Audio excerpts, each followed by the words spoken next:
And Michelle Wolf, who spoke at the White House Correspondents' Dinner a few months back. And she is giving her own version of this patriotic salute amid the media's Supreme Court hysteria by saying, I don't even want to say it. I'm going to let her say it. Listen to this, and then we'll get your reaction.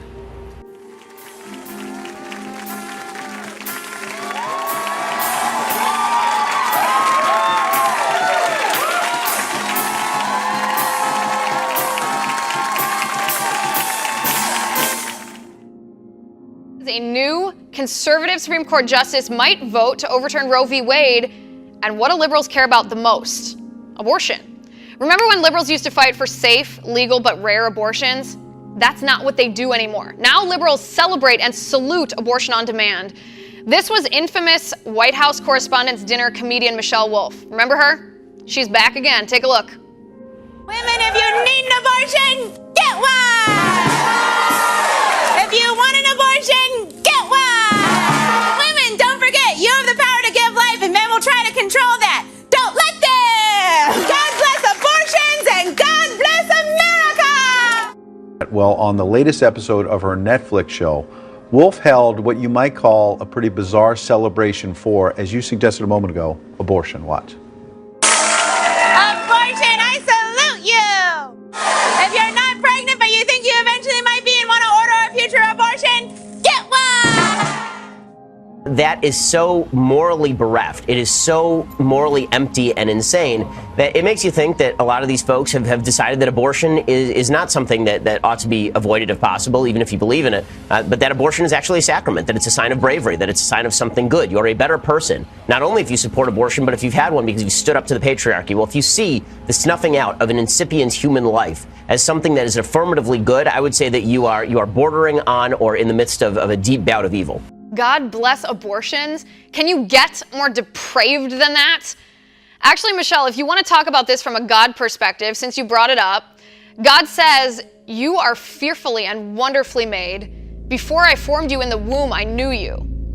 But at least Michelle Wolf is being honest, right? She loves abortion, as ghoulish and disgusting and anti-woman as that is. At least she is shameless enough to say what she means.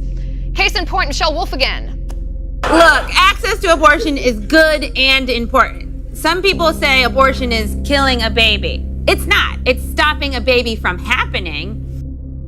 No, Michelle, scientifically, life begins at conception. Don't believe me? Look it up for yourself in medical school textbooks, or look on our government's National Institute of Health website. Even Planned Parenthood, who commits 300,000 abortions every single year, said on a pamphlet of theirs that abortion ends a human life before it begins. And I think that they are so resistant to the idea that the science is now showing earlier and earlier how much a baby looks like a baby in the womb, that they've decided it's important to come out and actually champion sin as opposed to suggesting that sin ought to be legal. And again, I think that it's the original position I think was unsustainable. This is a more honest position, but is also a much more evil position. In fact, she went on in that monologue and said, quote, some people say abortion is killing a baby. It's not. It's stopping a baby from happening. Well, some people say Michelle Wolf is killing comedy, but she's actually just stopping comedy from happening. What do we want? Now! What do we want? Equality! What do we want? Now! So you can see, look, they're pulling it together. What's your reaction? Well, you know, I used to organize things like that. I was the president of National Organization for Women in Los Angeles. My activism actually began with abortion rights way back in the 80s. And one of my big fights with the left was that they really didn't want to solve problems because the problems like this, abortion rights, raise too much money. So when I see this, I realize that they want the fight to drag on. They want the fight to drag on. There's ways that Americans can be able to come together when it comes to issues of privacy, the chant used to be making abortion safe, illegal, safe, and rare, right? And of course now that's even changing to a degree. There's some who are trying to make this a romantic or exciting or heroic thing. And then we have some people who claim that when we conservatives mess with social issues, we lose, and therefore it would be a big mistake to overturn Roe v. Wade. Not even kinda true. Actually, civilizations fall when we neglect to mess with social issues. The backbone of our nation is social issues, the family, those less fortunate, protecting the right to life. You know, taking care of people who are vulnerable and can't defend themselves. When we don't do that, nobody wins, we all lose. And if all we're thinking about is winning the fight and we're ignoring what we're fighting for, then what are we even doing? I can tell you what I'm doing, and I hope that you will join me. I am standing up for the right of all people to life, liberty, and the pursuit of happiness, even if it doesn't make me look cool. And I hope that's what President Trump's new Supreme Court justice does too. It is worth the fight. 4th of July, American Independence Day, a time for barbecue, fireworks, and celebrating the old stars and stripes. America, God shed His grace on thee.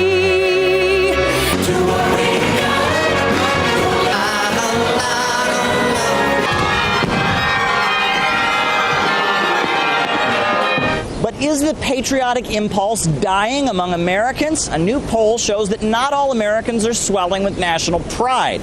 The poll indicates that less than half of Americans actually say that they're extremely proud of their country. Now we look so bad and poor towards other countries who were looking towards us and saying that we look so separated now instead of being united. It used to be that once a year Americans put aside their political differences and marched behind the American flag as one on Independence Day.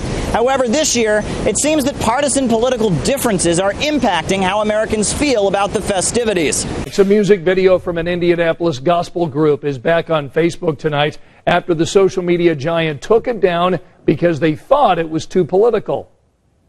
The people crying, longing for peace. What heaven would look like is from Zion's Joy. That video includes scenes from those deadly protests that took place in Charlottesville, Virginia.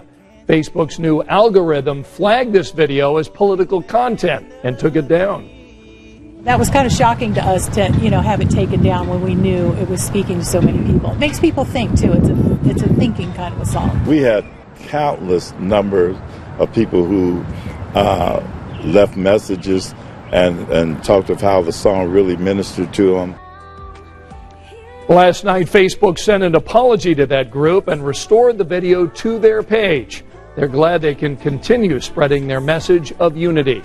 By the end of this year, by the way, we're going to have more than 20,000 people working on security and content review, working across all these things. So when content gets flagged to us, we have those people look at it, and if it violates our policies, then we take it down.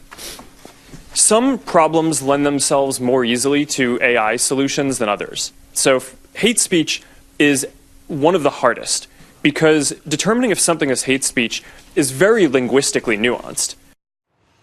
Mark Zuckerberg testified on Capitol Hill about how his company, Facebook, flags hateful and inappropriate posts, but have they made the appropriate changes? Earlier this week, a small-town newspaper posted an excerpt of the Declaration of Independence, and Facebook flagged it as hate speech before eventually restoring it.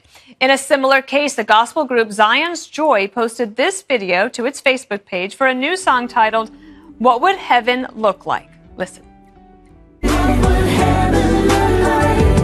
What would it look like? Between hate our absence, only love and peace are present. Tell me, what would heaven feel?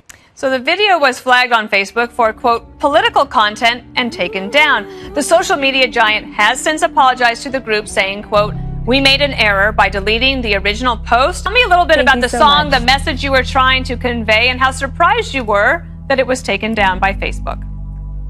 Yes, this song is about love. It's about unity and it's about hope. So we were incredibly shocked when Facebook came and took this song, this message that so needs to be heard right now down. We just couldn't believe it. A Nashville country-based band says Facebook prevented it from promoting its new patriotic song, flagging it as political content. Don't care. Earlier this week, the West Cook Band releasing their song, "I Stand for the Flag." I stand for the flag, and the flag stands for all of us. The group says they tried to promote that music video using Facebook's paid boost tool. They say Facebook denied their request, citing political content. We would like to make the argument that our song is patriotic and not political, and that those two things should never be lumped in together. Band members discussing the situation on Fox News in New York City this morning. I was upset by it more than anything else, just because we're trying to spread a message of positivity. We wanted this song to be heard by as many people as possible, and we were willing to pay for it. And that wasn't allowed. Nashville-based music publicist Zach Farnham says this situation represents a divisive political climate.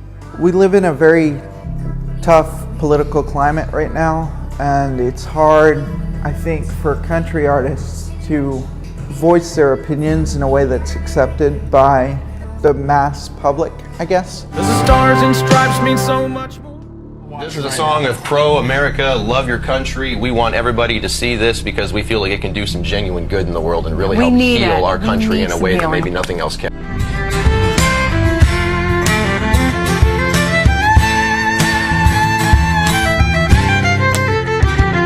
I stand for showing kindness, treating everyone with love. Be proud of who you are. Don't forget where you came from. 'Cause the stars and stripes mean so much more than that old piece of cloth on your grandma's porch. It gave us that American dream to be anything that we want to be. And it don't matter where you are, from a one-room church to an uptown bar. Don't care if you're black or white or who you love. Said I stand for the flag, and the flag damn sure stands for all of us.